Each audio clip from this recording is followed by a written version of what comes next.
Hey everybody, what's going on? DJ Zulo and I are here to break down a game one victory. Thankfully, another heart-stopping, blood pressure raising, terrifying victory, but a victory nonetheless. A lot of things we think the Knicks can probably improve on. DJ, I'm sure you're with me on that. I heard you talk about it a little bit last night on the post game with John, which you were great, by the way. Thank you. And I think we're going to actually get into the film here. We're going to break down some actual game clips. We're going to take your questions as well while we're doing it. So this should be a lot of fun. So please come prepared, ready to go. Pull us up on YouTube so you could watch along on the clips with us. And DJ, I know you got some lined up, so let's get right into it. Yeah. So kind of the first thing that, and I'm just going to get this expanded here for everyone to see.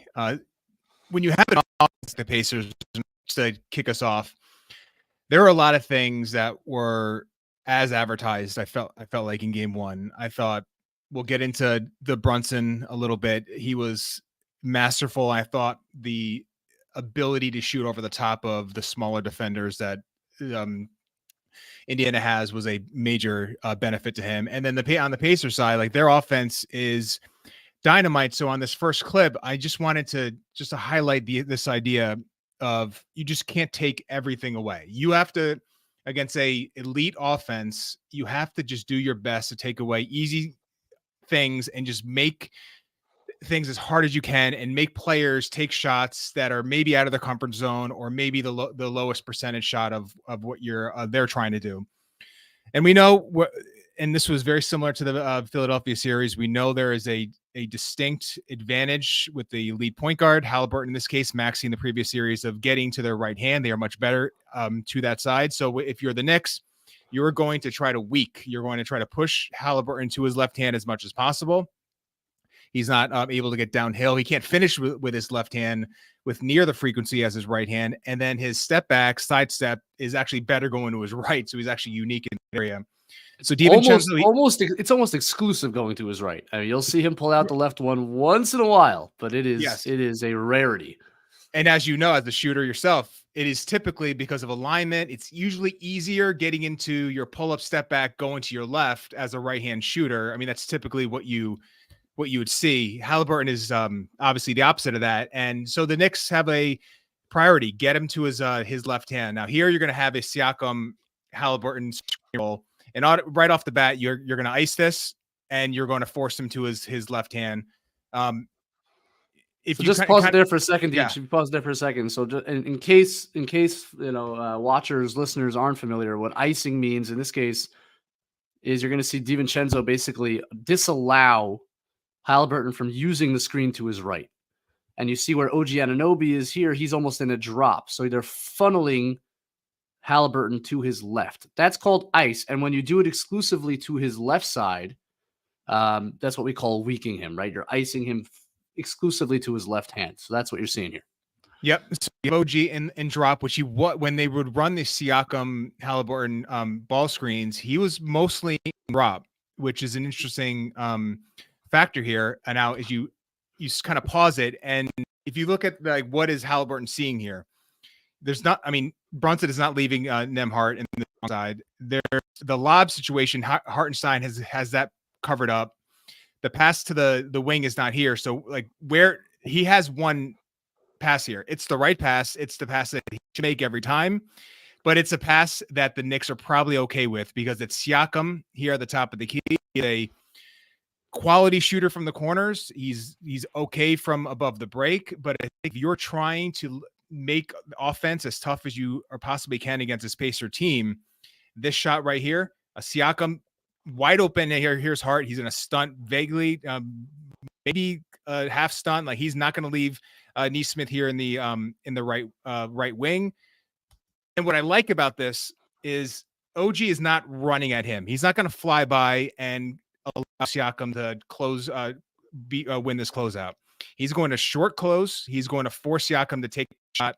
He's going to get a half-hearted contest, but really he's trying to allow this shot. This is a win for the Knicks, even if he makes a shot. The process here to start felt like it was a win because you're getting a guy that is a decent shooter, but probably not the guy that the Pacers are, pick out of a selection to shoot this ball. The Knicks made him shoot it because of the defensive alignment, because of the closeout by Anunoby.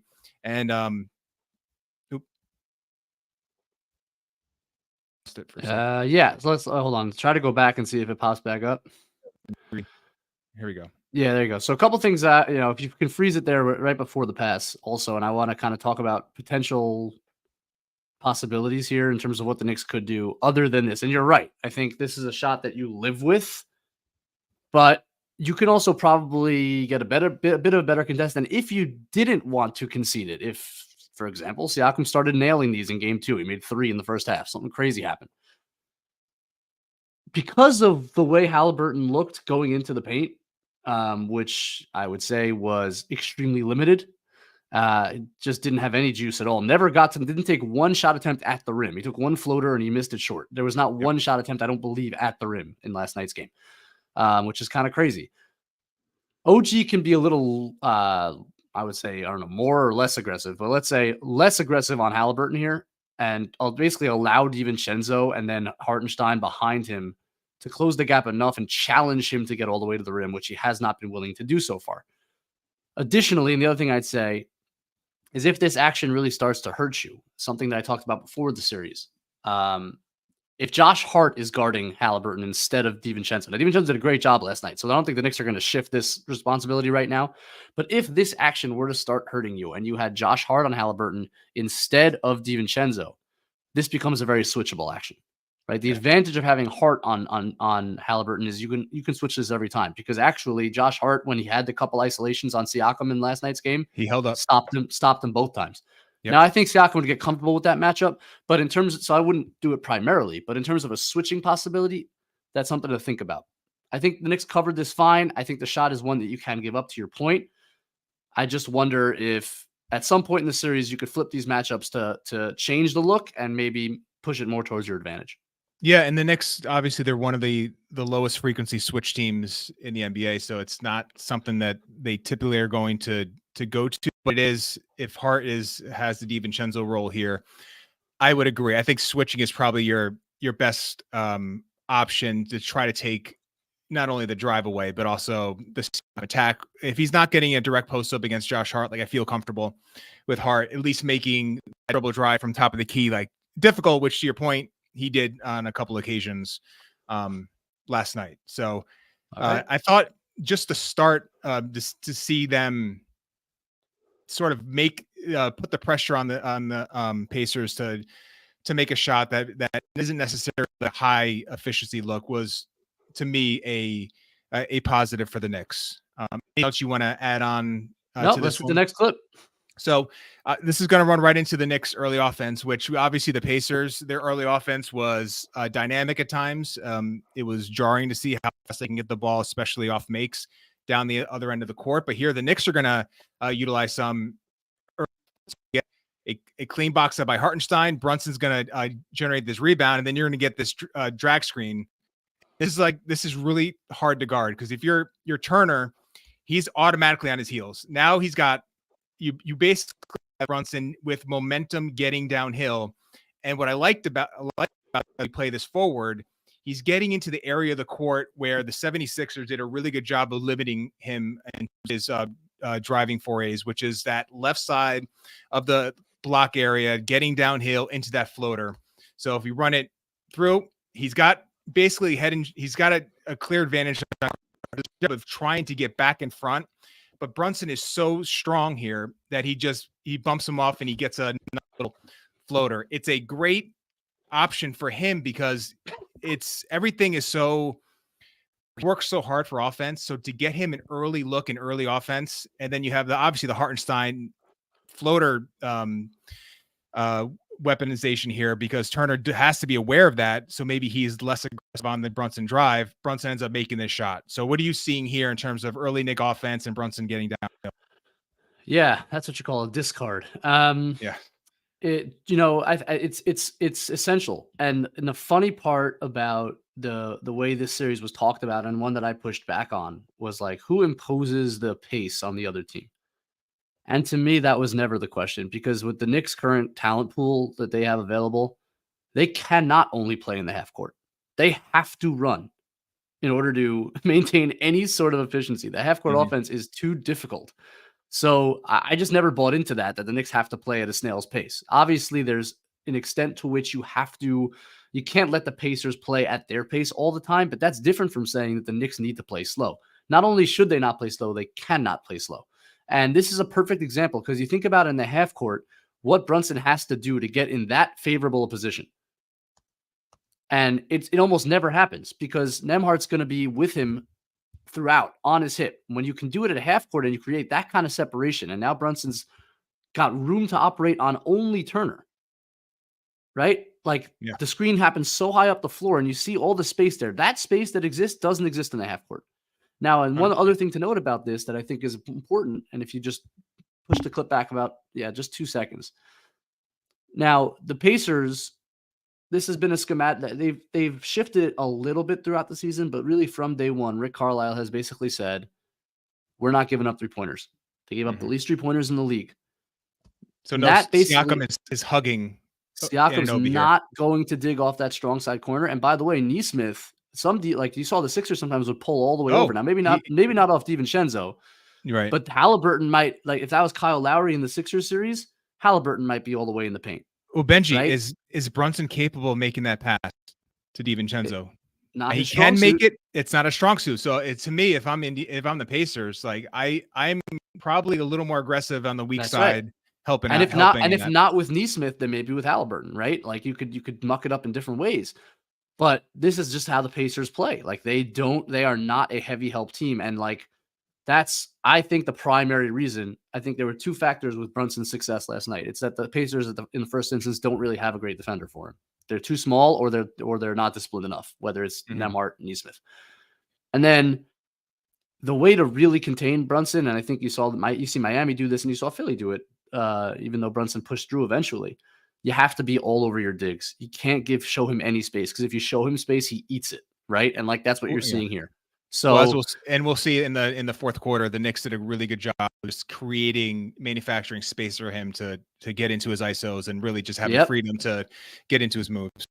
Yep, that's it. So just one thing to pay attention to, the early offense, to your point, is essential. And then the way we're taking advantage of the Pacers scheme in terms of how they hug 3-point shooters. The Knicks did not get up a lot of threes last night. They made their threes last night, obviously, which was huge, but they didn't take many. And Pacers are just kind of willing to live with that. They trust Turner and drop, and they're going to give up shots in the paint. The Knicks took advantage. Jalen Brunson took advantage. Yeah. And then great points. I think there were a couple of times where Halliburton got a little frisky on the DiVincenzo. At least one where he gave a second half, he gave up a three, helping on a Brunson, not really a drive, but just Brunson being on the left side on the DiVincenzo strong side and try to get a tip, and DiVincenzo ended up getting open three. But to your point, that is not how they design their defense. And you mentioned the Kyle Lowry. So I did want to, where he was sort of like hugging inside, or basically inside the middle of the lane and mucking things up. So you have TJ McConnell here, Brunson's assignment. And I just was fascinated by, how the Knicks play this, because you'll see Brunson every now and then sort of play the Kyle Lowry role of just like, he's not going to worry about McConnell here in the left corner.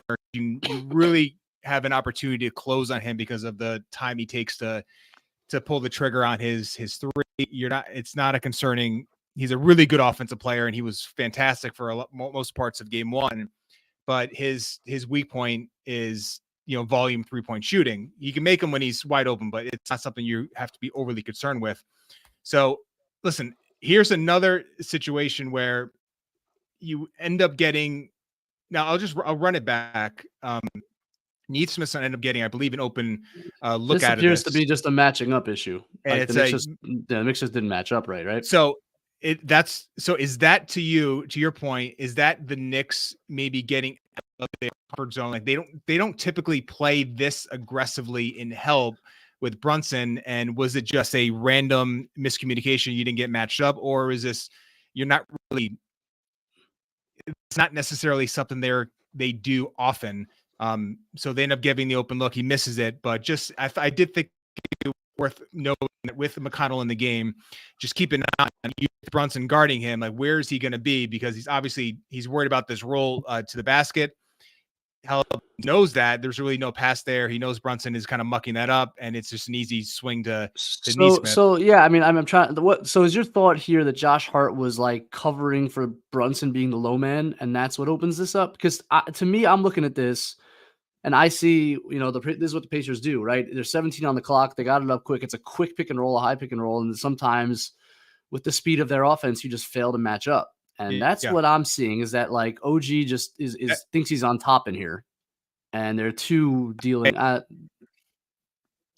I think either you're way, right. But either way, I mean, you're right to point out that Brunson's going to be playing off McConnell as he should be.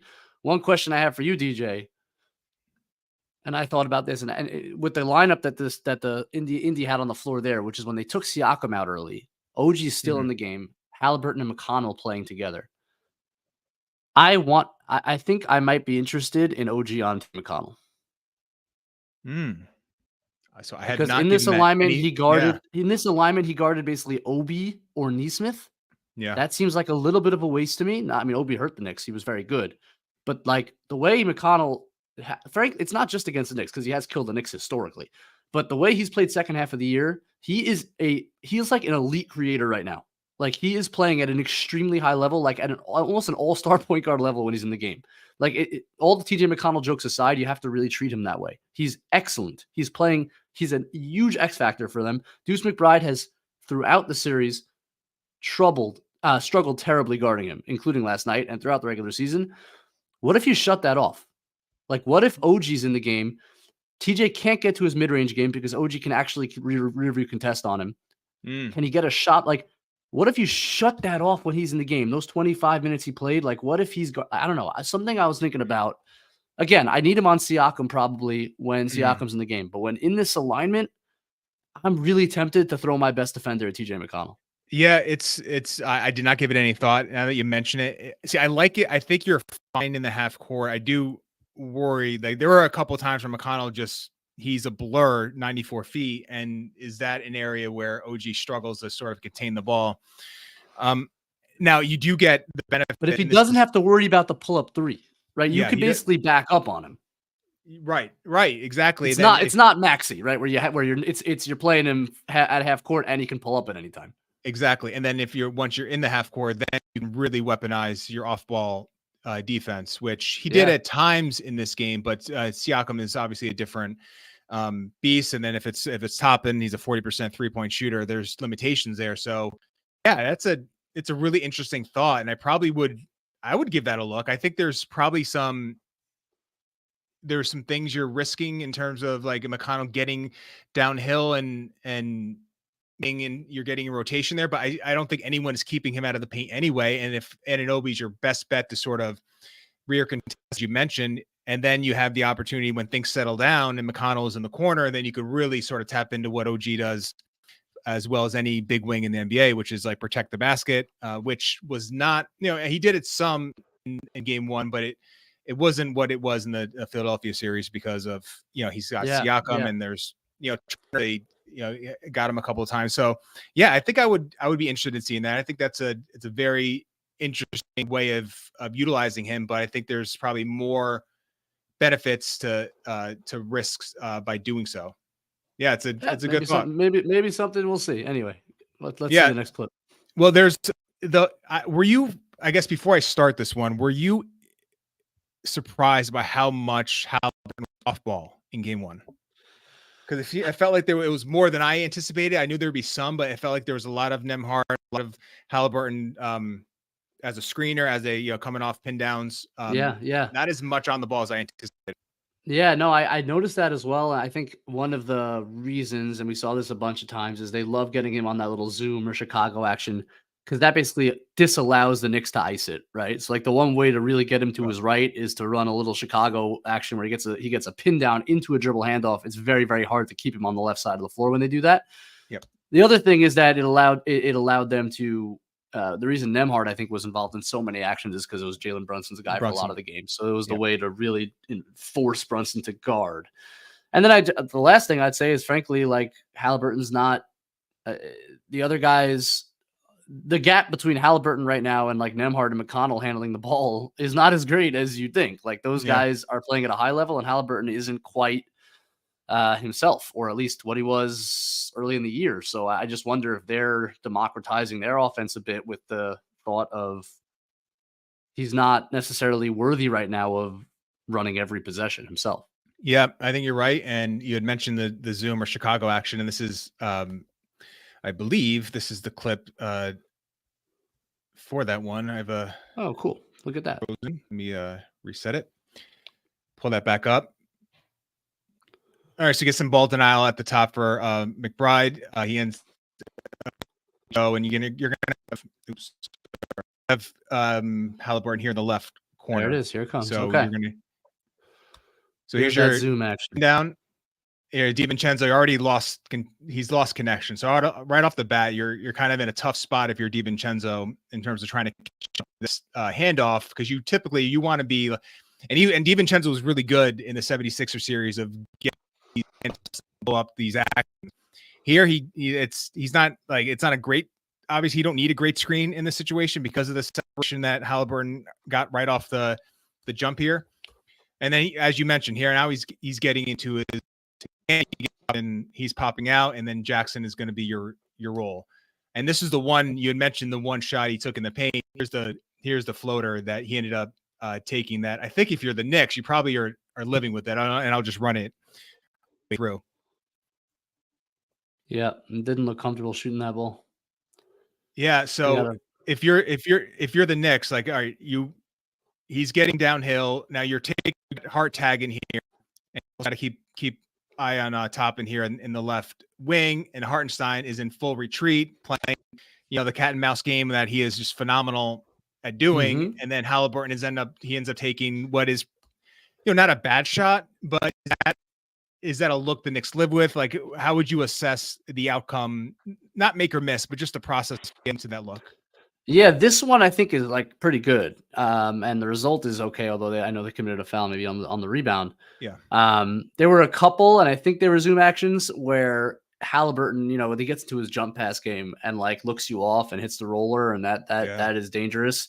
But the one thing you could consider here, because this action's coming, and if you just backtrack it a little bit so I could see kind of the initial alignment, if you don't mind. So Josh Hart, who's on Obi here.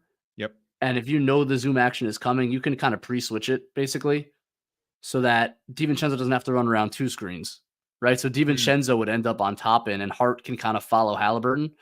And you can see if you run it, you can see how that might negate a bit of the advantage, right? So if right here, Hart tries to jump that DHO.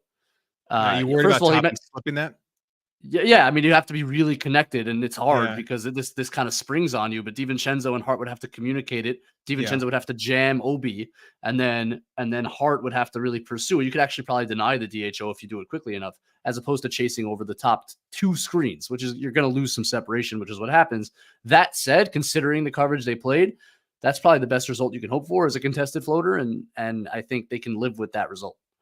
Yep. And then you have Isaiah Jackson just causing havoc, came in the game and just was changed the whole game. He was a different athlete when he came, and then you knew he had a different spring to his step, but he started here with 4:03 left in the first, and then obviously when Mitch came in, it was even more stark. And on the Mitch point, we should mention that we did get word prior to us hitting record here that Mitch is going to be out for game 2. With that left ankle injury. Management, I think, is the actual what they're defining that. So no Mitch in game 2.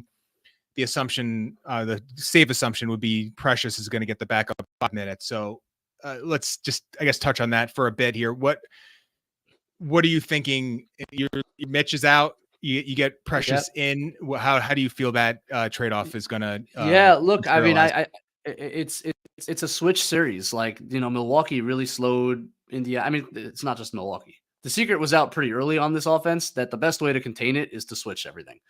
And Mitch looked very slow in the first half of this series. Did not look like he could stay with the pace of the series. If Mitch doesn't get an offensive rebound, it felt like it was basically a 5-on-4 coming the other way. Like, he just could not quite keep up. I thought the second he found some traction. And in fairness to him, I made a agree. couple of very impactful, important plays in the second half. But he has to offensive rebound to make an impact. I think the lob pass is there. I think they found him once on it and then missed him a couple of times. But I always thought that Precious at the 5 was an interesting look in this series and maybe the right look in this series. And if you're forced into that now because of an injury and you get to see it, I think that might be beneficial in the long run. If that's what Tibbs does. And then the question is, okay, well, your 8th guy last night was Precious, played only in the first half at the 4. So if Precious is now your backup 5, is there someone else in the rotation? Is it Alec Burks? Or do you keep Precious at the 4 and then you bring in Jericho Sims at the 5, which I don't think is out of... I don't think it's out of the question either. No, I don't think it's out. I wouldn't shock me if they went that way. No. And by the way, Jericho, I'm a little nervous because I think he'd come in. It's just a lot. He's very jumpy. Jericho Sims, very jumpy against an offense that can really kill you if you're jumpy. But he is capable more than the other 2 Knicks bigs, like Precious, to switch. Certainly, I think I would trust him to contain Halliburton, at least once he's settled into the game, which might be a challenge. So we'll see where they go. But yeah, Precious at the 5. And if you maybe we already went to the next clip. I talked about switching Hart and DiVincenzo on that Chicago action. You don't have to go back. I'll just say it. But, yeah, I mean, obviously you can really slow this action down if it's Precious Achiuwa in Hartenstein's position. And when this DHO takes place, which we'll hit right now, if it's just Precious Achiuwa now right there. Yeah, you're just taking Halliburton. And by the way, Josh Hart would take the role, and DiVincenzo would probably come back to Obi's pop. Yeah. That's probably the best way to just deter a look entirely on this action, right? Like you gave up something here. It wasn't the best shot, but it was a decent look. If you switch that action, you could just cancel it out and force them to beat you one-on-one. That's where switching comes in handy against this offense, and that's where Precious Achiuwa at the 5 may be a huge factor. So we are in a complete agreement on that point. Now, we talk about pace and how the Knicks can also inject pace into this game. There is no one quite that has as much to do with their team's individual pace. I don't know if in the playoffs than Josh Hart in terms of when he gets. This is off a make. So Siakam he's made this basket. So it's now 34-8 on the game clock, 24 obviously in the shot clock. This is 2 for 1 Hart right now. And I just want there's no analysis here, X's and O's, other than just like, can we marvel at the speed in which Hart gets this ball and ends up finishing? He gets a running start benefit there, but he is basically 4 seconds and changes finishes basket. Man, and that's also creating a 2 for 1. Creating a 2 for 1. And I mean, this is and I like, by the way, that's something that some teams do is have the guy you want to bring up the ball with speed as the inbounder and then give him that running start, right? And also a terrible play by Obi Toppin, who I thought was great in last night's game, but still has a couple of these a game that make you scratch your head. Look, I thought it was their best source of offense last night. Well, I would say Brunson isolations and Josh Hart in transition. Right. He created countless opportunities for them. Not all of them on which they cashed in on, but countless opportunities beating Indiana down the floor. Again, to my point earlier, the Knicks have to play fast. And the way they play fast is basically Josh Hart. He's a one-man fast break. And he was brilliant last night running that break and creating opportunities for himself and others. This is off the it's right hand finish, right foot lead too. I mean, it's just a incredible finish, and he almost his momentum he's almost going to the show. Luckily, he didn't turn. I was right about here. Wow. I was like, all right, are we gonna have like a major? But he is he's one guy on the team that and Brunson, where I don't really fear the fact that he's gonna heat up on a play. Now here's one for Carlisle, and I thought this was wait. Talk about the back brace. Talk about the back brace first. I don't want to talk about the back brace. I don't want. That's not for public consumption. But I will say that in this, I just did. Halliburton did his in between quarter interview. He had the back brace prominently displayed. It basically like a championship belt almost. Like just it's like made sure the camera was low enough where they got like. Oh, you got an initial shot. Yeah, I know do that in a little bit, but yeah, there you go. I mean, you got the brand and everything. I mean, this is just like the shirt rolled up. I mean, does the shirt have to be rolled up? I mean, that's an interesting call there. Listen, he's banged up. I baited you into that. All The right. man is banged up. He's got a hamstring that's clearly compromised him for a year and a half, apparently 2 years, whatever, how long it's been. And this back thing's a problem for him. That's why he can't defend layups. This is what it is. Oh my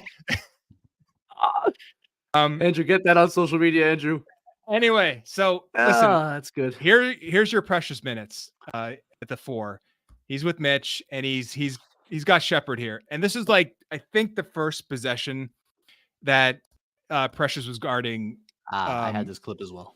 Shepard, and just watch what Carlisle calls here. Here's Shepard in the left corner. All right, so you're gonna get this like kind of flex screen action here. So that's 1. Precious gets picked off pretty good, and then you get a pin down, and you get a wide open 3.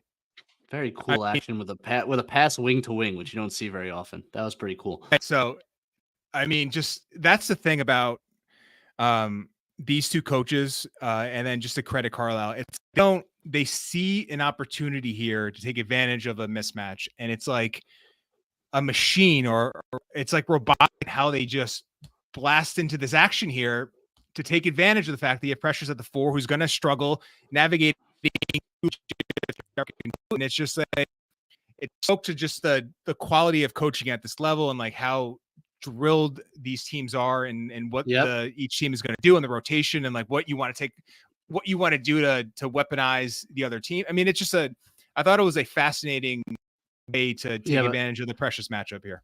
Brilliant play call, extremely cool play in general. But let's talk about it from Knicks' perspective and how you defend this, even in this current construction of your line. The advantage of this lineup, I think, is that it's extremely well, at least 2 through 4, it's preeminently switchable, right? And right here, right? OG needs to see that screen.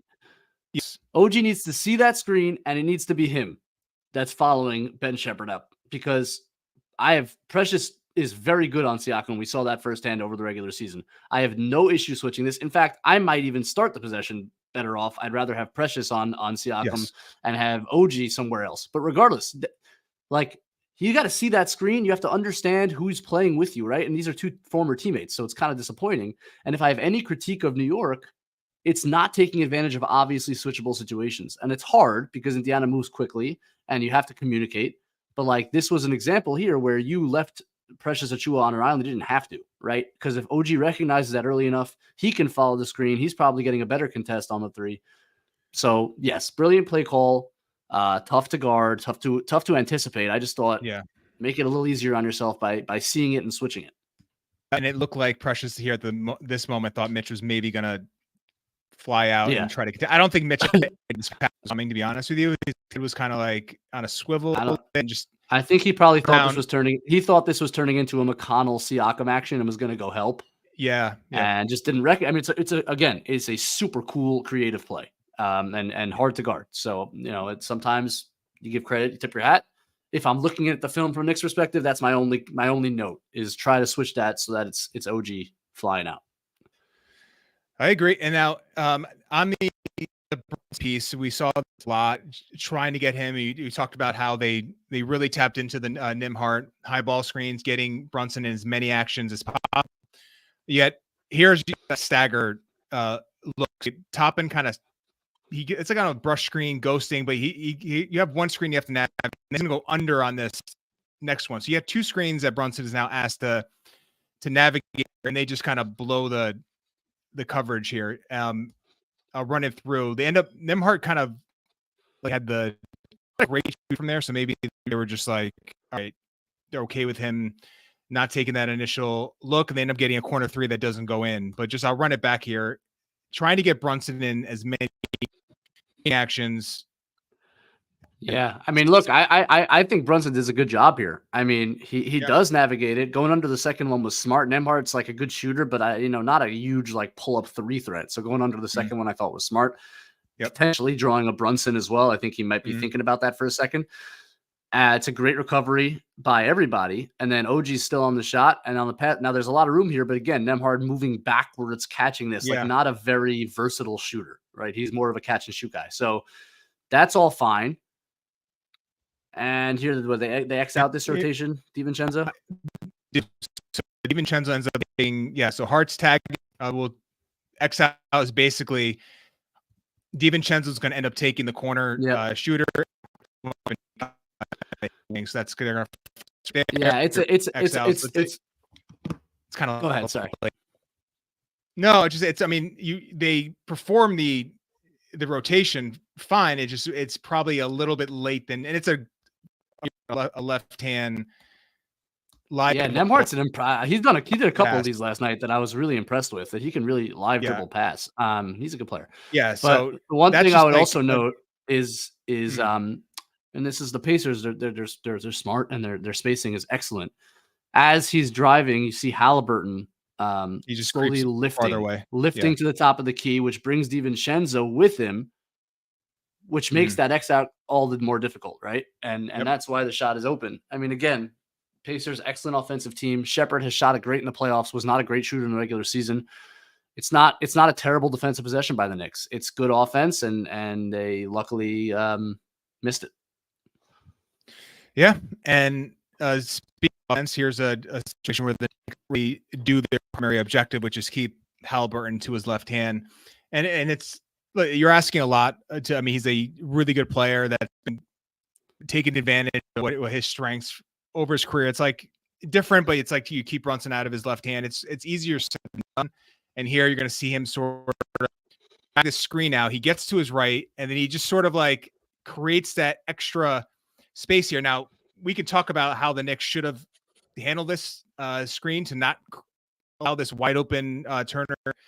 But just the first part of where Halliburton can hurt you getting to his right hand and his ability to string this out enough. He kind of flattens it out. He brings Hartenstein. Knicks have a coverage breakdown. They don't switch it. It's a wide open catch and shoot by Turner.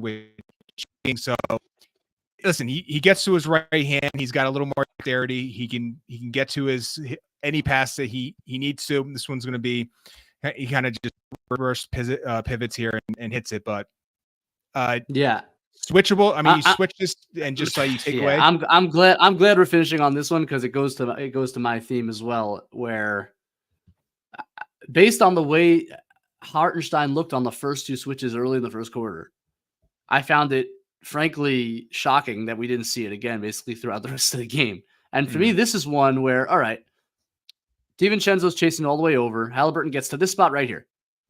Yep. Now, if DiVincenzo stays with Turner, the only thing Halliburton's going to do is dribble back out and try to attack the switch with 14 on the clock now. So by the time he gets out there, there's 10 on the clock. If I'm the Knicks, make him prove it to you. He has not done anything. He has not shown the ability to blow by. His step back three has not been really a threat for the last 3 months. And the Knicks never made him prove it. So we talked about this ad nauseum in terms of the series. Turner's going to get his shots against the Knicks scheme.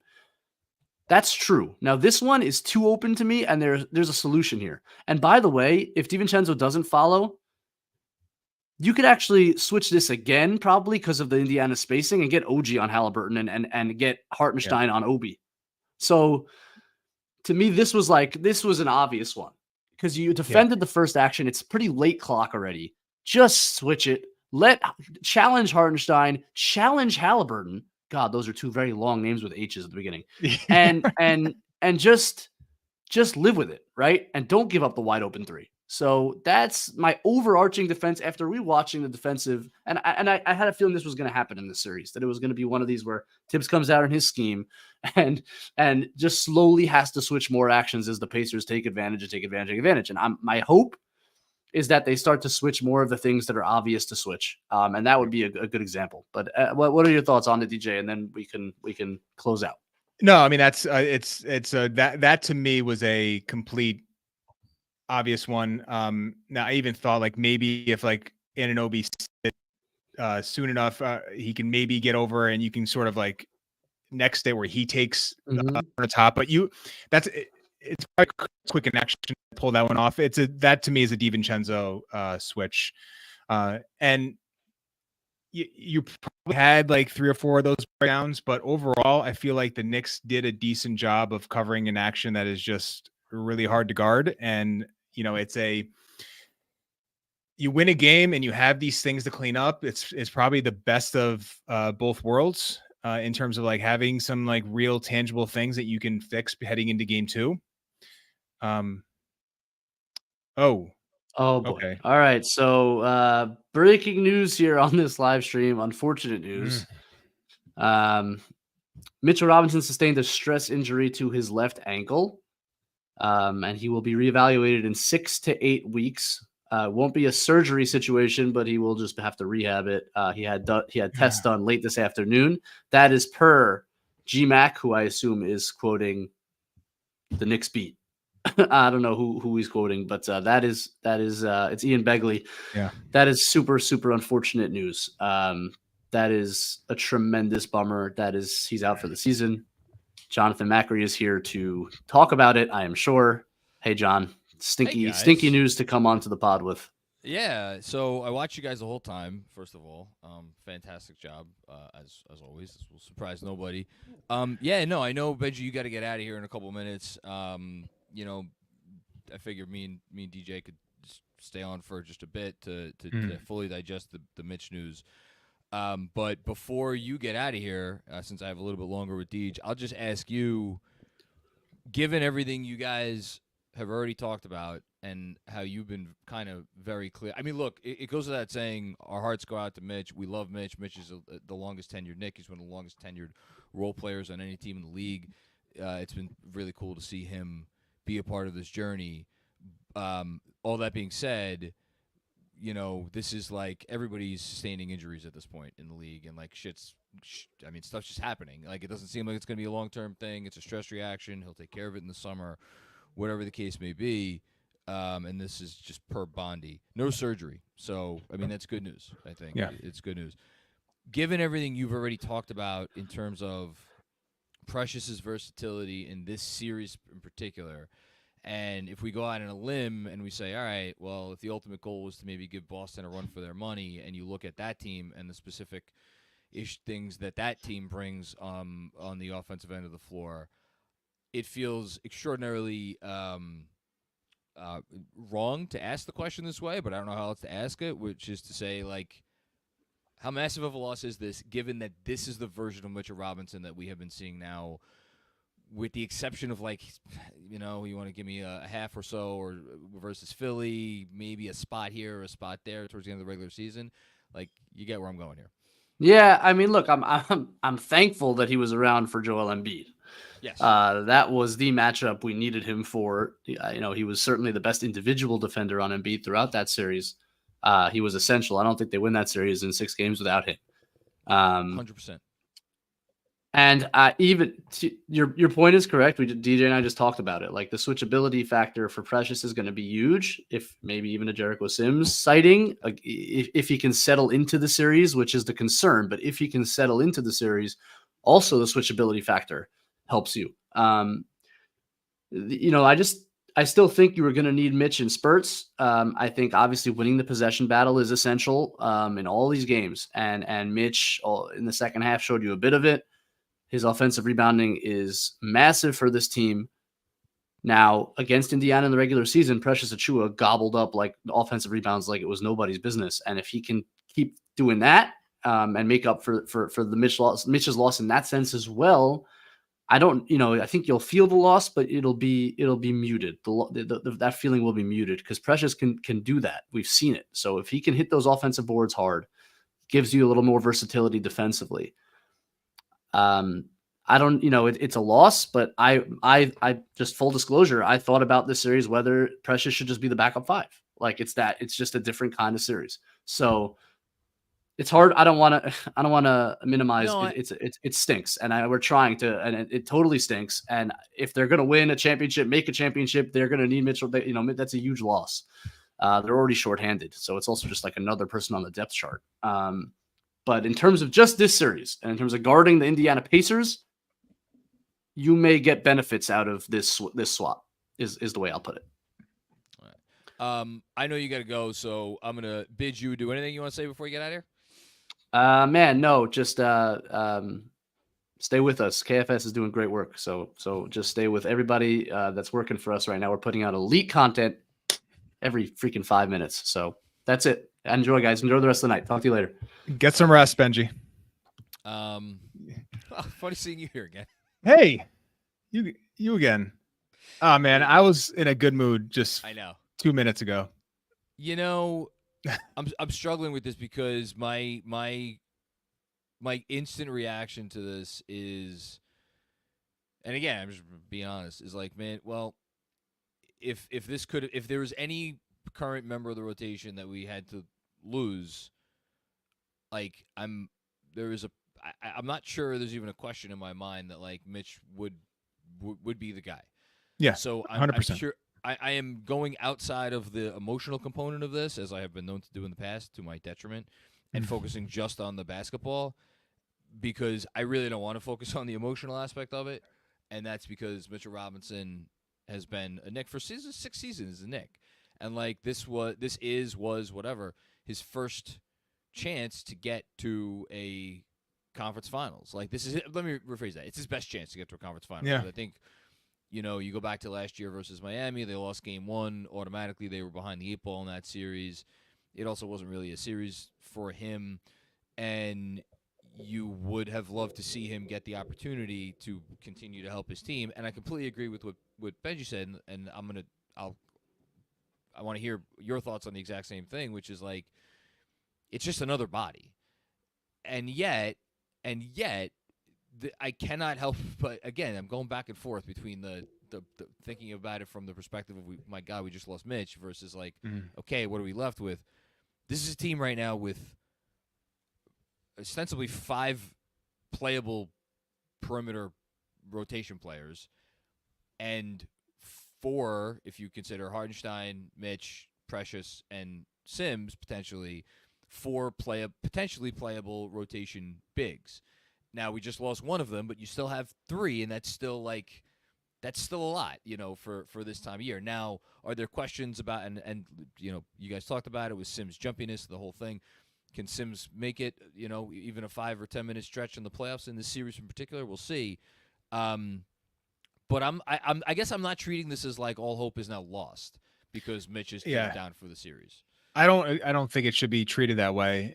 My head, the first moment I heard the news, I quickly went to like, I've already thought that this team, in terms of like healthy bodies, was at critical mass, and now you've lost Mitch here. And if you're going to make a really sustained run to the Eastern Conference Finals, are you really getting there without another thing happening? Like, I know that is a pessimistic viewpoint, and I'm sorry for that, but I just can't. No, I hear you. I can't help but think like, all right, Isaiah Hartenstein not too long ago was on a minutes restriction because of an Achilles injury that has been a problem for a while now. So listen, it is not a huge loss.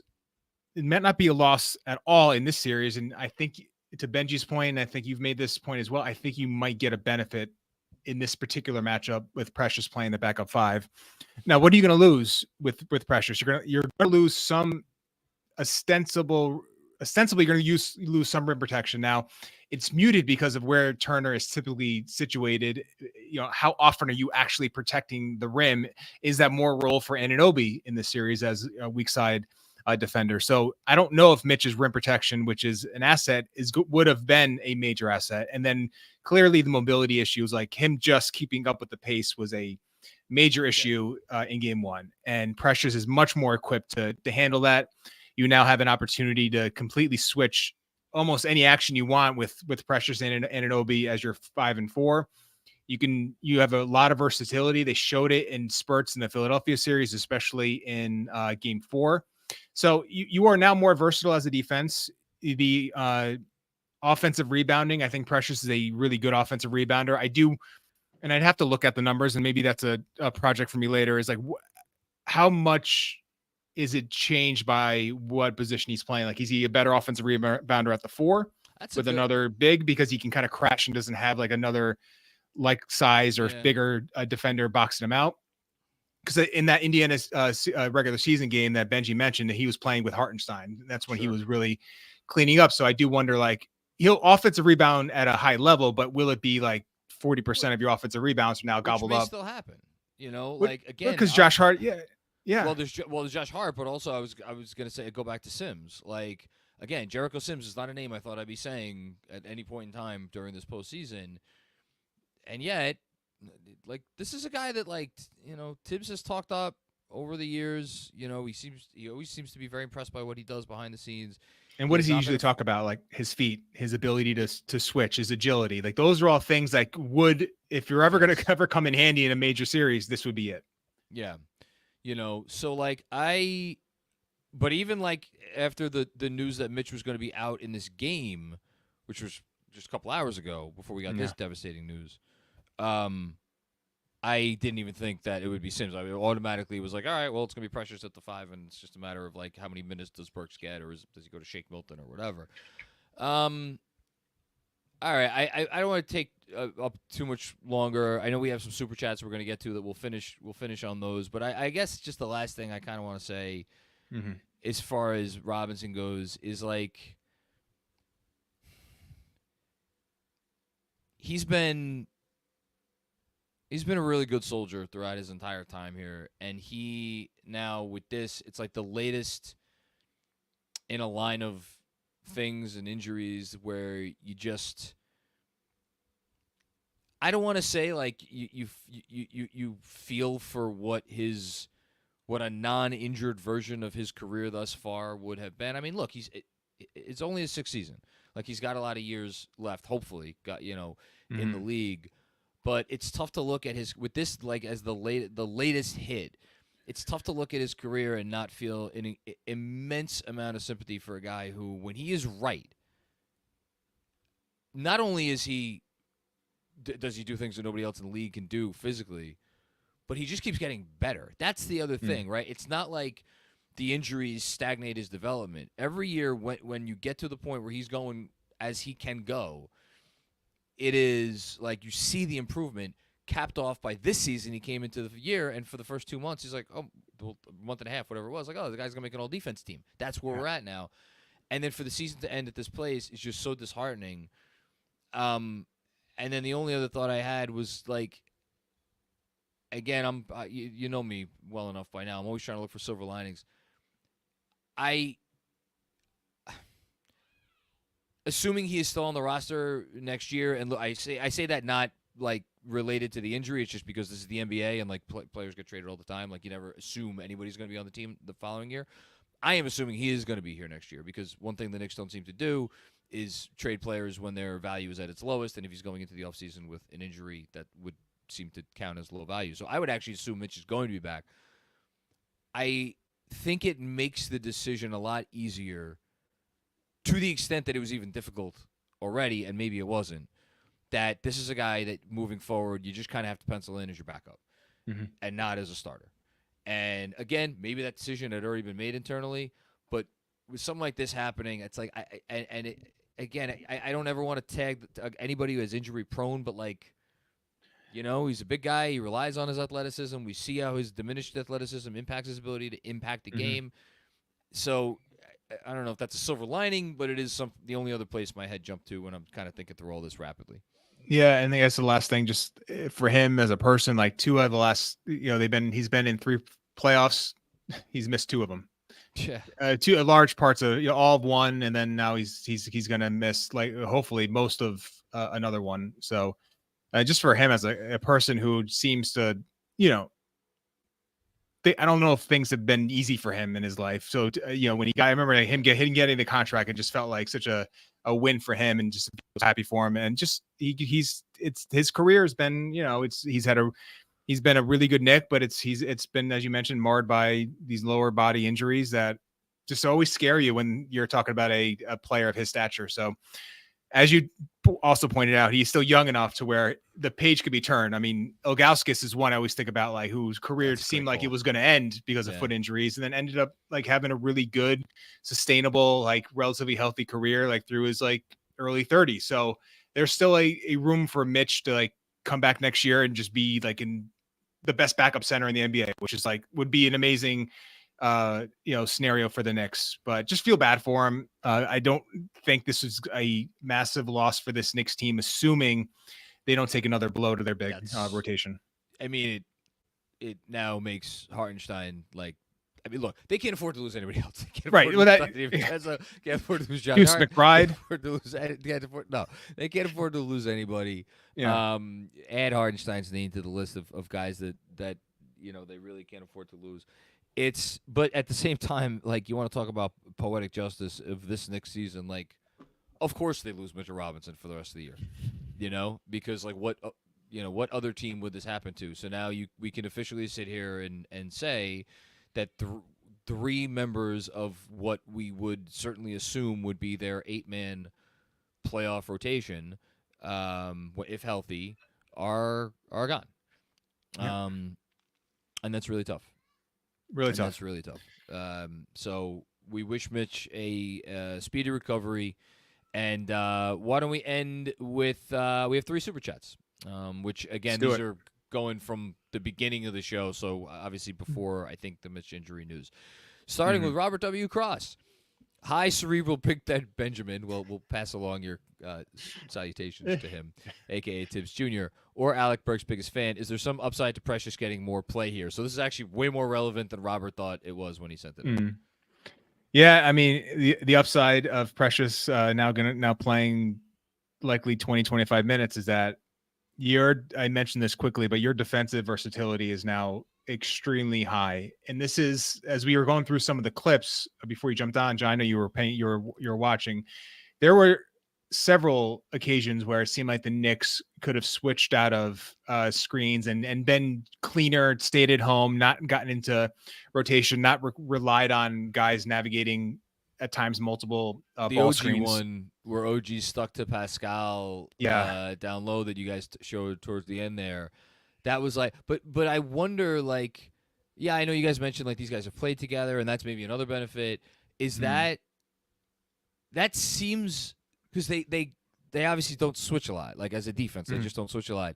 Is that as simple as like a switch you turn on and off if you're a player? Well, it's a great question. Yeah, I don't know the answer, but I do wonder it. It seemed like it's, you would think, but I think to your point, the Knicks are, I don't know where they stack. I know they are at the bottom portion of the league in terms of switch frequency. So it is not something that is drilled into them. And if you are and that's why I'm always skeptical about this idea that the Knicks would become more switch dependent, because it is not something that Tibbs has ever really leaned into on a heavy. He will do it some, and he did it some in game 1. But if you're gonna try to extract your best version of your defense with pressures at the 5, I think it just has to be the base of your, maybe not the base of your defense, but it has to be a major piece of like how you defend the Pacers, because he's not a elite drop defender like Mitch. He's not going to take away that lob pass and play that cat and mouse game with the whether it's Nembhard or Halliburton getting downhill. I think you just have to switch and live with the results. And I think Precious is really good at it, and you now can lean into that a little more. Yeah, we'll see what they do. Thanks, Robert. Appreciate that. And Yes, I know. Rob. By the way, Robert is as bummed as anyone today, because I don't know that there's a bigger Mitchell Robinson fan out there than Robert Cross. So yeah. It sucks. Chris Carter, what's going on, Chris? We've seen Deuce play good defense on Donovan Mitchell and Tyrese Halliburton. What do you think it is about TJ McConnell that gives him trouble? Beats me. You know what?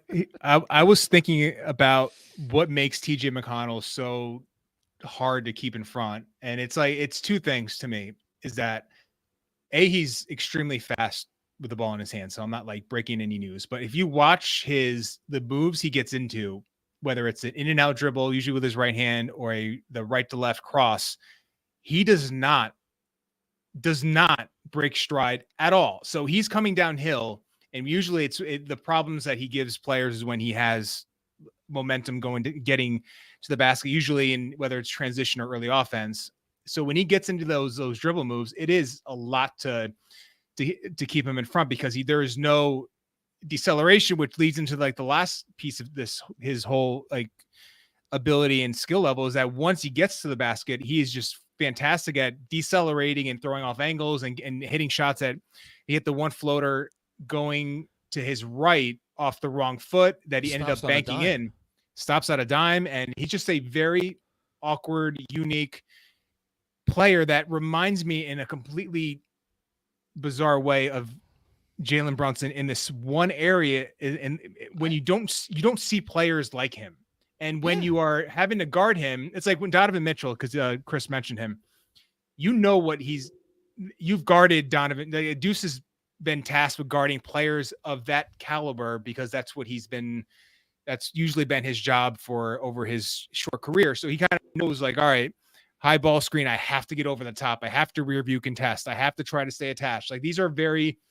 not basic coverages, but these are things that against a lead ball handler that has like a pull-up ability, that's something that you've done in practice in games like hundreds of times. You are not guarding guys like TJ McConnell on a regular basis. So when he enters the game, and I thought when he entered the game in game one, like he just completely is a jarring force with his speed and his ability to get downhill that I imagine as a player trying to guard him, it is just like a really hard thing to sort of get your bearings on. So possibly if the series, as the series moves along, if Deuce is going to be primarily attached to McConnell in their matchups, maybe he gets a little more, ability to handle him. I credit you guys for bringing up the possibility. It's freaking wild that it's like, all right, how you want to deploy OG Anunoby against the other team's most dangerous weapon? Is TJ McConnell when he's in the game the other team's most dangerous weapon? Like that's a thought. Or maybe if not OG, like I went back and watched all of TJ shooting possessions today. Like I thought Hart gave him fits at times just because like a little bit more size. Yeah. Even DiVincenzo like had I think the rear contest block when TJ tried to go at the rim. Under. Yeah, at the rim. That's what it was. Mm-hmm. So like. Not saying like you hide Deuce, but like I think Deuce, I feel like there's always going to be somewhere on the floor for Deuce to go and have a positive defensive impact. Maybe this just isn't it, So that's the only other possibility. Thanks, Chris. Appreciate you. And then I think this is the last one. Harry Donut, always great to hear from you, Harry. Thank you for the contribution. How does one fairly? One more came in after this. How does one fairly evaluate Hart? For 2 years, H-A-R-T. For 2 years, everyone focuses on his lack of shooting gravity, but he's clearly been a positive even when he's not shooting threes. Deej?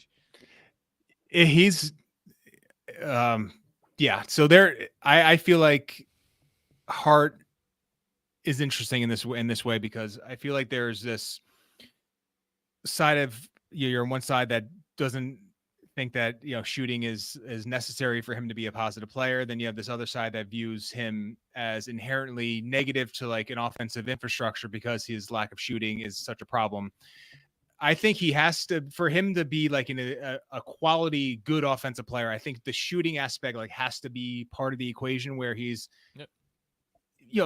whether or not the shooting percentage has to be like 38, 39%, like it's always been the thing with like volume and the ability just to get them up. So it's like Draymond. That's been important in a way. Yeah. Cause it's in Draymond, he goes through, and that I've always talked about this where like you get shooters like Draymond or Josh Hart who aren't natural shooters who had to grind their way and figure it out.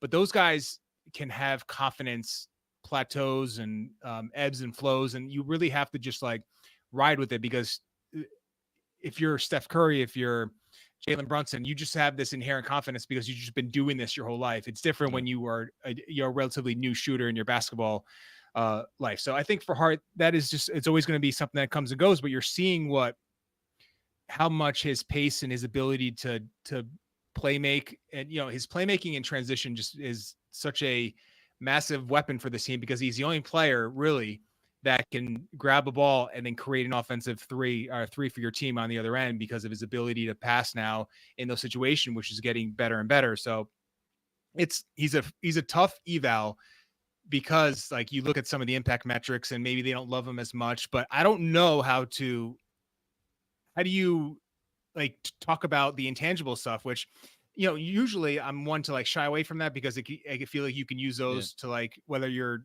debating for or against an argument, they can be weaponized in that way. But you can't tell me that his style of play and how he performs and his effort does not have some benefit to your group. It just has to. Also, I think there comes a point where you reach a critical mass of enough skills that it overshadows the ones that you don't. And if you want to, I don't know if you want to call his rebounding a skill, whatever. It is a thing that he does that at an elite level. Well, you said that if you check boxes of things that you do on a basketball court, like he would have a lot of boxes checked. To me, because his versatility. Yeah, and to me, it's like, look, I'm not comparing him to either of these two players. One I just mentioned, like to me, he's like a combination of like a poor man's Draymond Green and a poor man's Dennis Rodman. And I say those two, like, look, those guys are two of the, I don't know, 10 to 20 greatest defensive players the last 30, 40 years. Dennis Rodman's obviously the greatest rebounder, probably pound for pound ever. Draymond Green might be the smartest defender we've seen in the league in the last 20 years. And his passing is like, positional passing is maybe like top like 1% in the league when he was really going at it. So, like, again, not comparing them in terms of necessarily specific skills, but those guys did what they did so well as to overcome glaring deficits that if you had those same deficits in a player who didn't bring as much to the table in the other areas, you'd be like, well, this isn't worth it. But they do bring enough to the table in other areas. And I think what makes it challenging with Hart in the league today is we have elevated, rightly so, shooting to this loftier plane of skill where that's the A1 skill and everything else falls below that. And so it's like, well, but he really does do all the other stuff, I think, at a good enough level to the point where you feel like it's worth it. So that's kind of, basically saying the same thing that DJ did. Yeah, well, no, it's all good things, and I think the other thing that he will do, and this is specific to this series, and I would love for anyone listening or watching just to keep an eye on this. Like, he's been much more willing to crash when teams play off him in a way that is very unique. Like, he'll now, and this is not a new concept, but he'll basically tag and force whoever he is in front of him trying to box him out. He'll basically get two hands on them and try to push them as far as he can under the basket to get himself into position for an offensive rebound. But the other benefit is now he has his transition assignment already tagged up. There's a whole idea of like offensive rebounding and like, how do you do it? And also like be a competitive and good transition defense. One of the ways to do that, and Hart is probably the one Nick that does it pretty consistently, is that you try to find a man, use your strength, push them under the basket, get into rebound position, but also have your assignment going the other way, which in this series is paramount. And I know the Knicks, the Pacers scored, I'm sure I don't know what the numbers are, but I think they got some early offense looks, but I don't think they were able to dominate the Knicks in transition, despite the Knicks crashing at a high frequency, especially Josh Hart. So that is a skill in a way to know where the ball's coming off, to have the wherewithal to do it in a way that is not compromising totally your transition off defense. So his rebounding on the offensive side has gotten better as his career has moved along. Maybe teams are playing more off him as his career has moved, as shooting has become more important, as spacing has become more important, as teams are more willing to let non-shooters shoot. But then he's gotten better at weaponizing that and taking advantage of those holes in a defense. So it's his credit for that.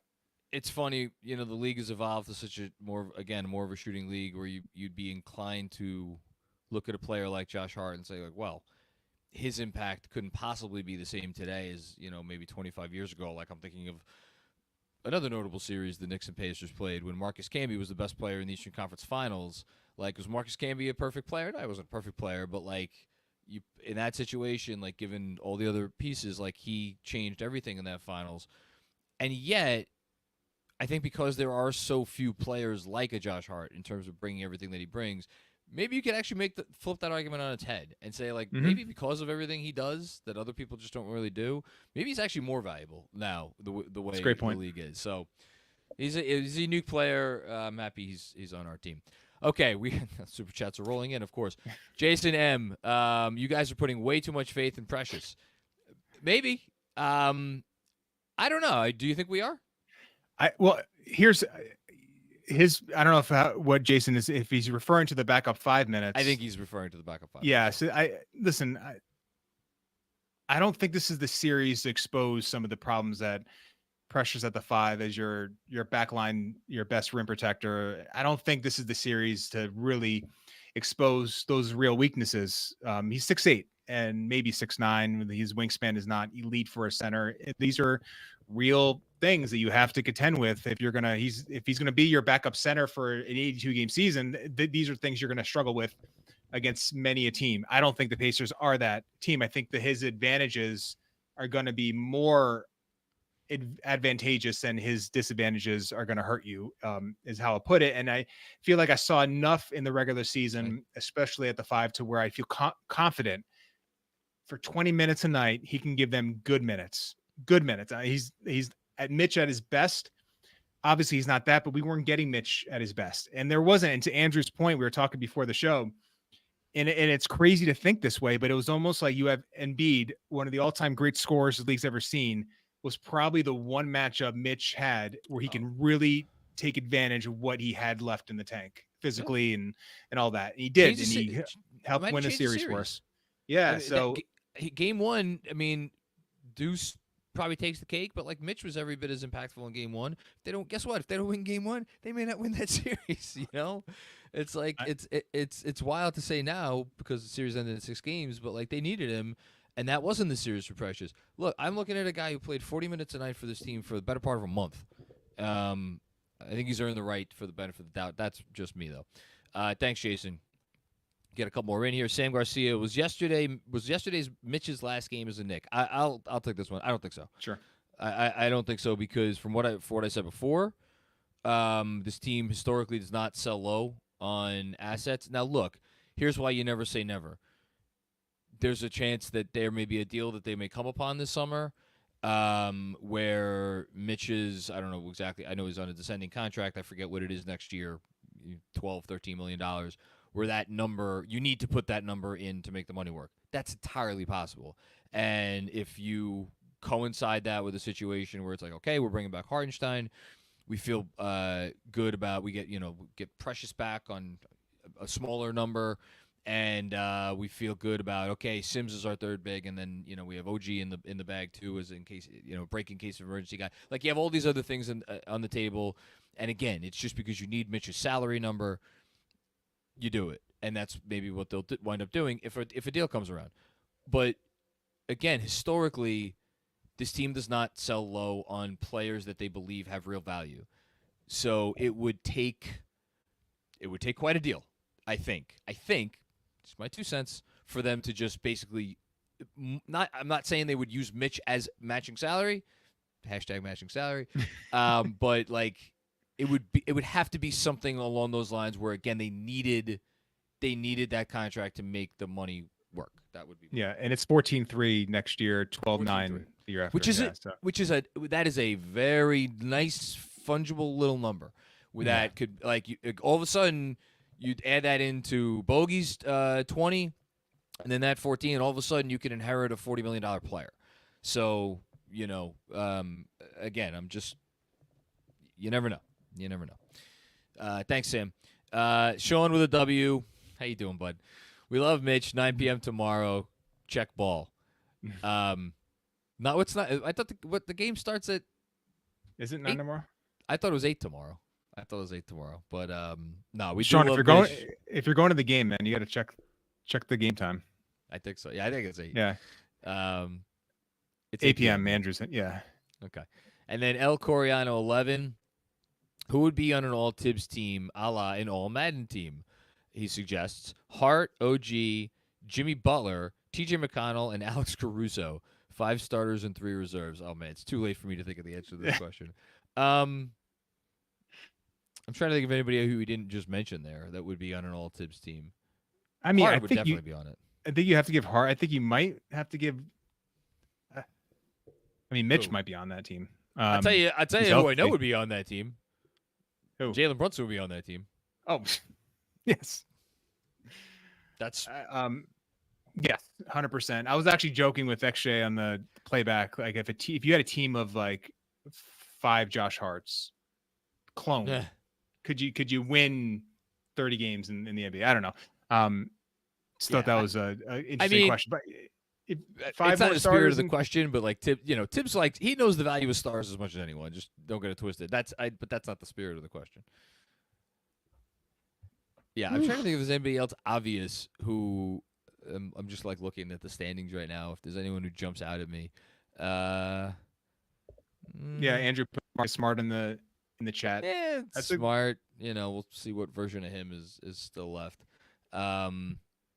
I'm sure Tibbs wouldn't mind having Draymond on his squad for for all of his pluses and minuses. Yeah, but here, say this about the Knicks. No, I mean Suggs probably. Jalen Suggs Suggs, a good one. He'd be a good one for They've Tibbs. gotten out and got Tibbs, like a lot of his Tibbs guys. That's like the underrated part of this. I know we've talked about it, but it's like the fact that they're in such lockstep right now, front office to coach is a beautiful thing. Taj at any point. Andrew in the chat. Yes. Taj forever. I think Taj was the perfect Tibbs guy. More than Butler, more than Hart, more than Noah too, anyone. probably. Yeah. Yeah, because he just he was just totally completely about only the right things. Like never about anything else other than the right things. Just like, what do you need from me? You need me to play 40 minutes tonight? Okay. You need me to ride the pine for the next 2 weeks after that? Okay. Didn't matter.